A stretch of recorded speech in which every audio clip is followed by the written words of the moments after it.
Hello viewers, MS শিক্ষানিকেতনে সকল শিক্ষার্থীকে জানাই স্বাগত। আজকের ক্লাসে দ্বাদশ শ্রেণীর ফিলোজফির বিশেষ করে বাক্য থেকে বচনে রূপান্তরিত করার নিয়ম নিয়ে আলোচনা করব। বাক্য থেকে বচনে রূপান্তরিত করার বিভিন্ন রকম কৌশল রয়েছে। সেই কৌশলগুলিকে আমি খুব সংক্ষিপ্ত আকারে 8টি বা 9টি নিয়মের মধ্যে আপনাদেরকে দেখাবো। কিভাবে বাক্য থেকে কোন শব্দ থাকলে কি বচন হবে সেই সম্পর্কে আমি আলোচনা করে দেখাবো। অনেক বইয়েতে বা অনেক শিক্ষকের আলোচনায় এই নিয়মগুলো কারো 10, 12, 15, 16টা ধাপ থাকবে, কিন্তু আমি পুরো ফিলোজফির যে বাক্য থেকে বচনে পরিণত করার নিয়ম সেটিকে 9টির মধ্যে সীমাবদ্ধ রেখেছি, বা বিভিন্ন রকম নিয়মকে ভেঙে একত্রিত করে 9খানা নিয়মের মধ্যে আপনাদের সামনে দেখাবো। দেখুন বাক্য থেকে বচন তৈরি করার নিয়ম বা কৌশল। তাহলে দেখুন কোন শব্দ থাকলে কি বচন হবে এবং কোন শব্দ থাকলে সদর্থক বচন, কোন শব্দ থাকলে নমার্থক বচন, কোন কোন শব্দ থাকলে সামান্য বচন, আবার কোন শব্দ থাকলে বিশেষ বচন হবে, সেগুলি আপনাদেরকে জানিয়ে দেব। তাই এবার দেখুন বাক্য থেকে বচন তৈরি করার প্রসেস বা নিয়মগুলি আমি আলোচনা করব।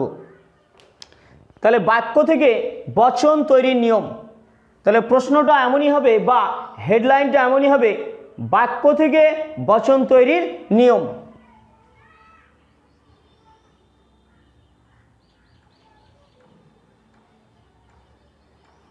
বাক্য থেকে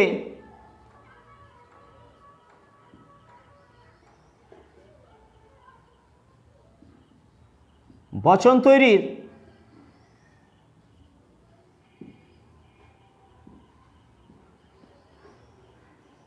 নিয়ম। তাহলে কোন বাক্যে কোন শব্দ থাকলে কি বচন হবে সে সম্পর্কে আমি আলোচনা করে শোনাবো। তা দেখুন ওই 9খানা নিয়ম আমি ধাপে ধাপে প্রতিটি ক্লাসে আলোচনা করে শোনাবো। কোনো ক্লাসে 2টা, কোনো ক্লাসে 3টা, বা কোনো ক্লাসে দীর্ঘ নিয়ম হলে একটা আলোচনা করে আপনাদেরকে শোনাবো, যাতে আপনাদেরকে বুঝতে খুবই সুবিধা হয়, যাতে আপনাদের বুঝতে খুব সুবিধা হয়। এবার দেখুন 1 নাম্বার নিয়ম। তাহলে প্রথম নিয়ম আমি আলোচনা করব আপনাদের সামনে। নাম্বার 1 নাম্বার নিয়ম। তাহলে আমি দেব ওকে প্রথম নিয়ম। প্রথম নিয়ম,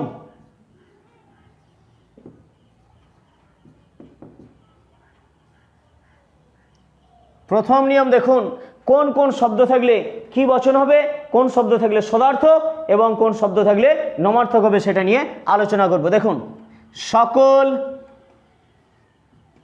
সকল,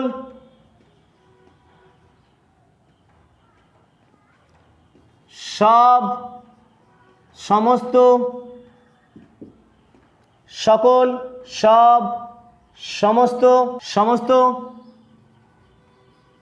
মাত্রই, নিশ্চয়, নিশ্চিতভাবে, নিশ্চিতভাবে, নিশ্চিতভাবে, অবশ্যই, অবশ্যই, আবশ্যিকভাবে, আবশ্যিকভাবে, সদা, সর্বদা, সদা, সর্বদা, সর্বত্র, প্রত্যেক, প্রত্যেক, যে কেউ, যে কোনো, যে কোনো, যে কোনো, যেখানে সেখানে,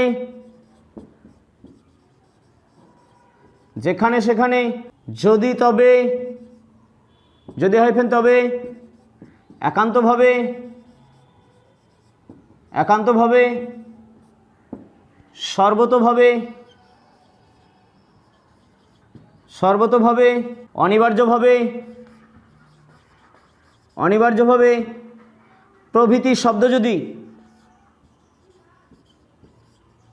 প্রভৃতি শব্দ যদি, প্রভৃতি শব্দ যদি, প্রভৃতি শব্দ যদি, যদি যদি কোনো সদার্থক,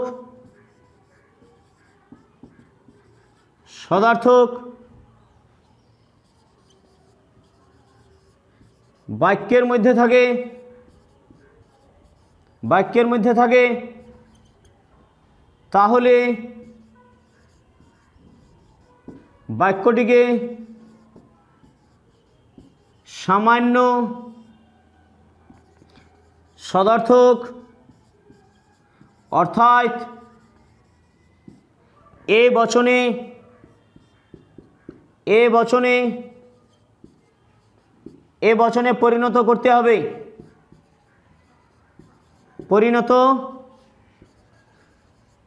করতে হবে। তাহলে দেখুন, সকল, সব, সমস্ত, মাত্র, নিশ্চয়, নিশ্চিতভাবে, অবশ্যই, আবশ্যিকভাবে, সদা, সর্বদা, সর্বত্র, প্রত্যেক, যে কেউ, যে কোনো, যেখানে, সেখানে, যদি, তবে, একান্তভাবে, সর্বতভাবে, অনিবার্যভাবে প্রভৃতি শব্দ যদি কোনো সদার্থক বাক্যের মধ্যে থাকে, তাহলে বাক্যটিকে সামান্য সদার্থক অর্থাৎ এ বচনে পরিণত করতে হবে। এবার দেখুন, এই সমস্ত বাক্য যদি নমর্থক বাক্যের মধ্যে থাকে, তাহলে আমাকে বচনটা কি করতে হবে? দেখুন, দেখুন এবার, কিন্তু, কিন্তু এই জাতীয় শব্দ যদি, শব্দ যদি কোনো নমর্থক, নমর্থক বাক্যের মধ্যে থাকে, থাকে, তাহলে বাক্যটিকে, বাক্যটিকে বিশেষ নমর্থক অর্থাৎ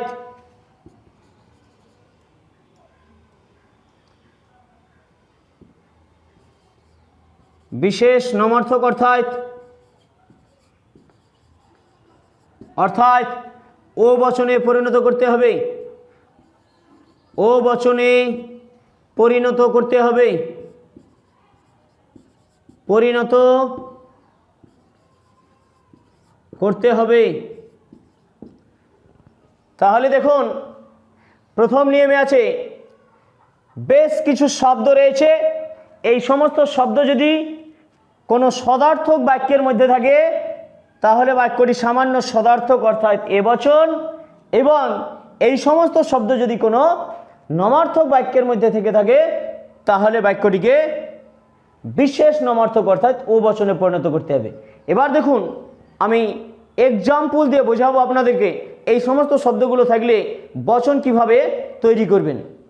এবার দেখুন, কিছু নতুন নতুন উদাহরণ নিয়ে আপনাদের সামনে দেখাবো। এবার দেখুন, অনেক কিছু শব্দ লিখেছি, ওই শব্দগুলো দিয়ে আমি উদাহরণ দেব, উদাহরণ দিয়ে ওই বাক্য থেকে আমি বচন তৈরি করে আপনাদেরকে দেখাবো। যেমন যেমন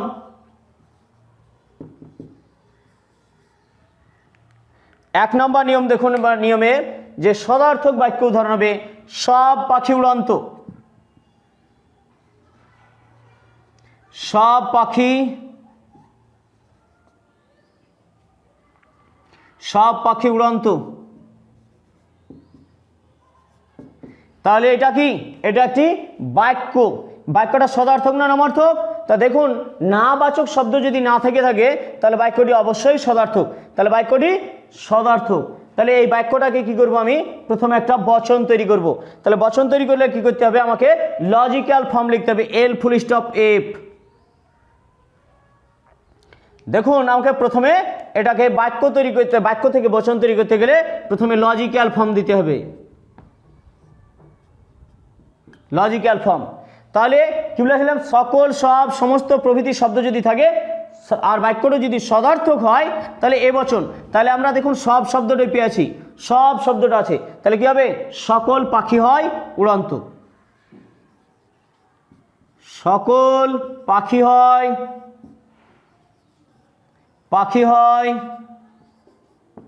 উড়ন্ত। তাহলে সকল পাখি হয় উড়ন্ত, হাইফেন দিয়ে এ লিখলাম। তাহলে এবার দেখুন এই বচনের ক্ষেত্রটা অনেকে বাম দিকে লজিক্যাল ফর্ম দিয়ে বাম দিকে কি লিখবে, এইখানে বচন চিহ্নটা দেওয়ার পর বা এই বচন সংকেত এ দেওয়ার পর সকল পাখি হয় উড়ন্ত লিখবে। আপনি বাম দিকেও দিতে পারেন, ডান দিকেও দিতে পারেন, বচনের কোনো ব্যাপার নয় ডান বা বাম যে আপনি বাম পাশে দিলে হবে বা নাম্বার বেশি পাবেন ডান পাশে দিলে কম পাবেন এমনটা কোনো ব্যাপার নয়। তাহলে আপনি আগে প্রথম বচন তৈরি করবেন, বচনের পর চিহ্ন বা সংকেত বসাবেন, তাহলে সকল পাখি হয় উড়ন্ত। তাহলে দেখুন সব পাখি উড়ন্ত, তাহলে সকল পাখি হয় উড়ন্ত লিখলাম। তাহলে আমরা জানি এবচনের ফর্ম হলো সকল এবং হয় থাকবে, আর উদ্দেশ্য যে উদ্দেশ্য এবং বিধেয় পদে যায় বিধেয় পদ বসবে। তাহলে এটা কি ছিল? এটা ছিল একটা উদ্দেশ্য পদ, এটা ছিল বিধেয় পদ।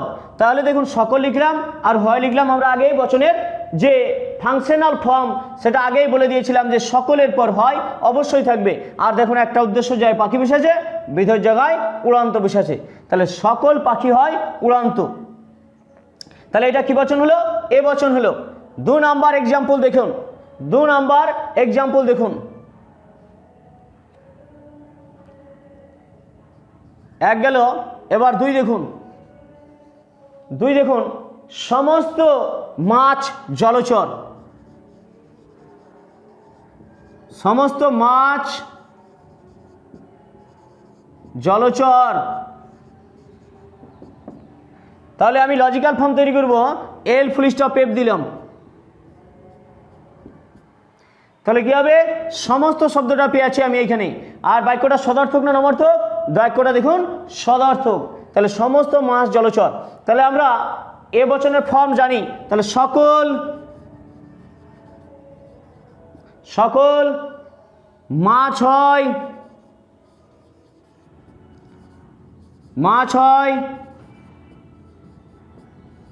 জলচর। কি বচন? এ বচন। তাহলে আমরা সকল আর হয় এটা ফিক্স থাকবে, আমরা জানি উদ্দেশ্য পদ আর বিধেয় পদে পদ দুটো বসবে। উদ্দেশ্য পদে কি আছে? রয়েছে মাছ, বিধেয় পদে জলচর। তাহলে উদ্দেশ্য পদে যায় মাছ বসালাম, বিধেয় জায়গায় জলচর বসালাম, তাহলে সকল মাছ হয় জলচর। তাহলে দেখুন 3 নাম্বার, মানুষ মাত্রই মরণশীল। 3 নাম্বার এক্সাম্পল দেখুন, মানুষ মাত্রই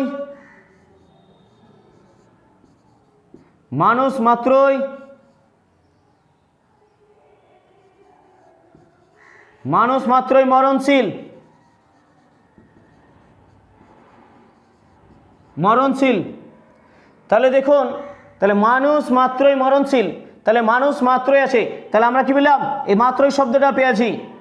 আবার বাক্যটা সদার্থক না নমার্থক? বাক্যটা হয়েছে সদার্থক। তাহলে লজিক্যাল ফর্ম আবার তৈরি করবো, এল ফুল স্টপ এফ। তাহলে সকল মানুষ হয় মরণশীল। সকল মানুষ হয়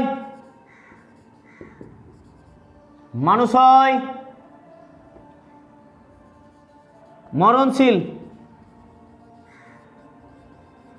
কি বচন? এ বচন। তাহলে বচনটা আপনি বামে বা ডানে যে কোনো জায়গায় বসাতে পারেন। সকল মানুষ হয় মরণশীল। আমরা দেখুন সকল আর হয় ফিক্সড রেখেছি, উদ্দেশ্য পদের জায়গায় একটা কি বসেছে? মানুষ বসেছে, অপর একটা বিধেয় পদের জায়গায় কি বসেছে? মরণশীল বসেছে। তাহলে এই গেল সদার্থক বাক্য থাকলে কি বচন হয়েছে? এ বচন। এবার দেখুন যে সমস্ত বাক্যে নমার্থক শব্দ থাকবে সেই সমস্ত বাক্যগুলিকে কোন বচনে পরিণত করবে সেটা আমি এবার দেখাবো। দেখুন এবার নমার্থক বাক্য থাকলে তাহলে আমি উদাহরণ দেব, যেমন 1 নাম্বার উদাহরণ দেব, সব ফুল সাদা নয় বা সব ফুল সুগন্ধি নয় দিলাম। সব ফুল সুগন্ধি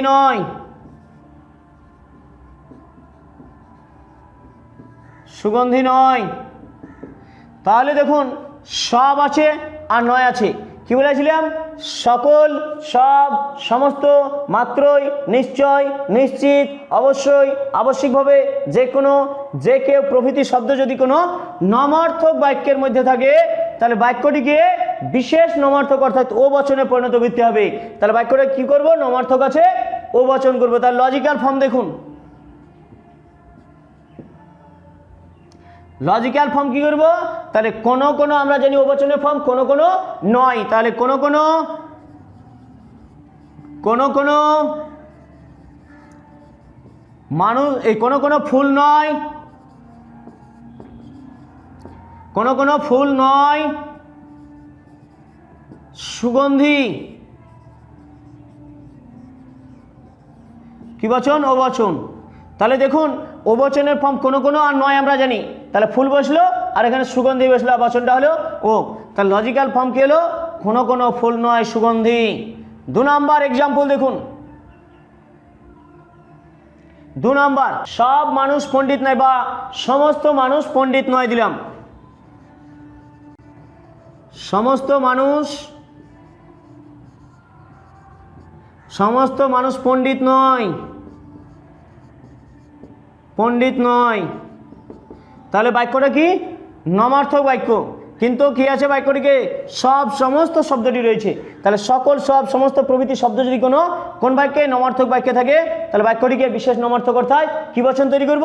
আমরা প্রথমে এখানে লজিক্যাল ফর্ম হিসাবে ও বচন তৈরি করব। তাহলে কোনো কোনো মানুষ নয় পণ্ডিত, কোনো কোনো মানুষ নয় পণ্ডিত, কি বচন? ও বচন। তাহলে দেখুন আমরা লজিক্যাল ফর্মে কি এই কোনো কোনো আর এইটা আমরা জানি ফিক্স থাকবে ও বচনে। লজিক্যাল ফর্ম কি করলাম? কোনো কোনো মানুষ নয় পণ্ডিত, আমি দিয়ে আসি সমস্ত মানুষ পণ্ডিত নয়, তাহলে কোনো কোনো মানুষ নয় পণ্ডিত। এবার দেখুন নিশ্চয় গরু তৃণভোজী। 3 নম্বর দেখুন, 3 নম্বর দেখুন, নিশ্চয় গরু তৃণভোজী। নিশ্চয় গরু তৃণভোজী নয়। 3 নম্বর দেখুন, মানুষ মাত্রই স্বার্থপর নয়, মানুষ মাত্রই স্বার্থপর নয়, স্বার্থপর নয়। তাহলে কি হবে? তাহলে কোনো কোনো মানুষ নয় স্বার্থপর, লজিক্যাল ফর্ম। কোনো কোনো মানুষ নয় স্বার্থপর, কি বচন? ও বচন। তাহলে দেখুন মানুষ মাত্রই স্বার্থপর নয়, এই মাত্রই শব্দটি পেয়েছি, মাত্র শব্দটি থাকলে কি বচন হবে? এ বচন। কিন্তু এ বচনের নিয়ম কি আছে? যদি নয় থাকে তাহলে প্রথম নিয়মটি কি হবে? বিশেষ নমার্থক অর্থাৎ ও বচন। তার জন্য এখানে লিখলাম কোনো কোনো মানুষ নয় স্বার্থপর। এখানে গেল আপনাদের প্রথম নিয়মের সংক্ষিপ্তকরণ।